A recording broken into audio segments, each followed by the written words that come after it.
వివాహ పొంతనకు సంబంధించినటువంటి ప్రయోజనం లేదా ప్రభావం ఏమిటనేటువంటిది తెలుసుకుందాము. వివాహ పొంతన అంటే ఏమిటి? భార్యాభర్తల జాతకాలు కలవటం.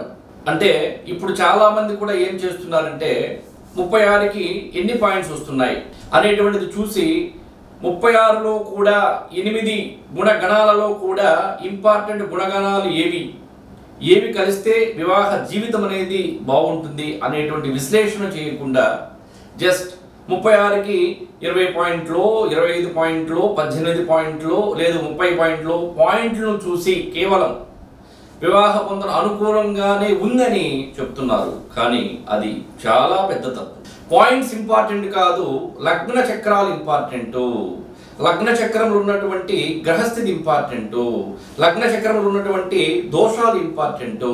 అంతేకాని ఇవన్నీ చూడకుండా ఓన్లీ పాయింట్స్నే మనం క్యాలిక్యులేట్ చేసి డెసిషన్స్ తీసుకోవడం అనేది కరెక్ట్ కాదు.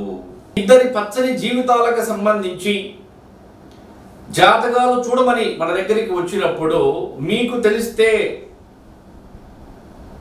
చెప్పాలి తప్ప తెలియకుండా మీకు ఏదో తెలుసు అని చెప్పని అదే చెప్పడం అనేది కరెక్ట్ కాదు.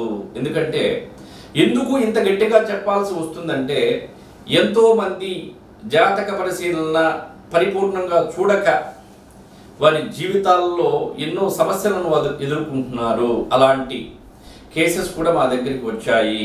కాబట్టి జాతక పరిశీలన చేసేటప్పుడు పాయింట్స్ బేస్ కాకుండా లగ్న చక్రాలు కూడా మ్యాచ్ అయ్యేటట్లు, దోషాలు కూడా విధిగా పరిశీలించేటట్లు చేసి వారికి తగు మార్గాలను సూచించి జాతక పరిశీలన చేయవలసినదిగా, వివాహ పొంతన చేయవలసినదిగా నేను కోరుకుంటున్నాను.